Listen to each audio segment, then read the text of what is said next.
Welcome to Everything Explained. Today we're diving into a topic you hear about in headlines, but may not fully see clearly. What is the United Nations, and why does it exist? The UN didn't pop up out of nowhere. It grew from the chaos of World War II, when leaders decided there had to be a better way for nations to handle their disagreements. In 1945, after a series of negotiations in San Francisco, delegates from many countries created an organization whose job is to prevent war, protect basic rights, and help people when disaster hits. Think of it as a global club trying to keep a dangerous world from tipping into chaos. What does that club actually do? Broadly, it tries to maintain international peace and security, promote human rights, provide aid to people in need, and help countries work together on shared problems like poverty, disease, and climate change. It's not a single army or a world government. It's a platform for dialogue, a set of programs, and a set of rules that most nations sign up to follow.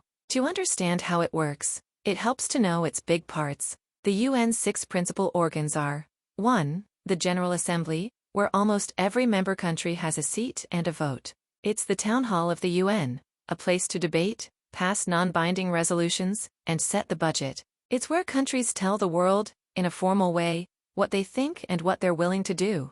2. The Security Council, the body charged with addressing threats to peace. It has 15 members. 5 are permanent: the United States, the United Kingdom, France, Russia, and China, and they each have a veto. The other 10 are elected for 2-year terms. If the Council agrees, it can authorize peacekeeping missions, sanctions, or other actions. If even one permanent member vetoes, the Council can't act. 3. The International Court of Justice, which settles disputes between states. 4. The Secretariat, the civil service that keeps the whole thing running, led by the Secretary-General, who acts as the UN's diplomat-in-chief. 5. The Trusteeship Council, which once guided territories moving toward independence.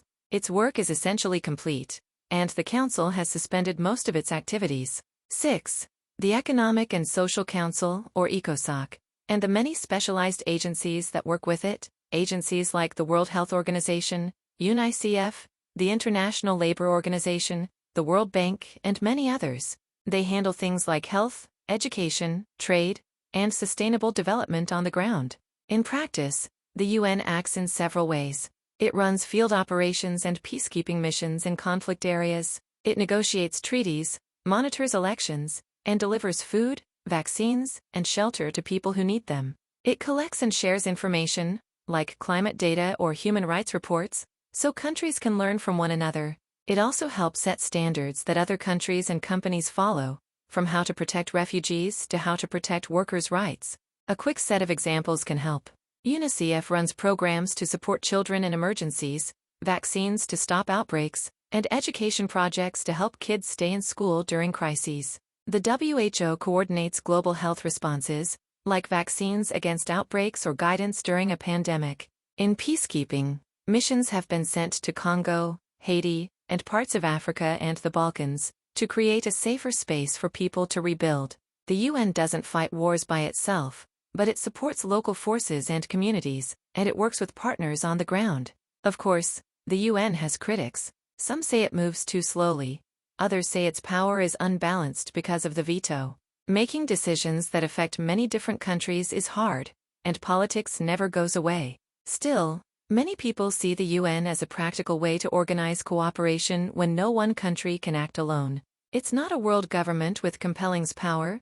It's a forum, a funding body, and a set of rules that governments sign up to live by. If you're listening and wondering what that means for you, a good place to start is how you participate through the work of the UN. Countries join, vote, and contribute money and staff.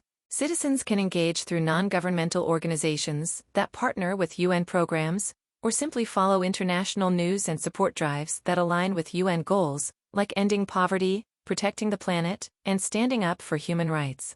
So the United Nations is a big, imperfect, necessary experiment in global cooperation. It exists because the world recognized that we don't do well when we act alone, and we do better when we plan, meet, and keep our promises to one another. It's a hub for diplomacy, a mechanism for relief, and a forum where even small voices can be heard on the world stage. If Earth is a neighborhood, the United Nations is the town hall where we try to figure things out together, one conversation, one agreement, and one shared future at a time.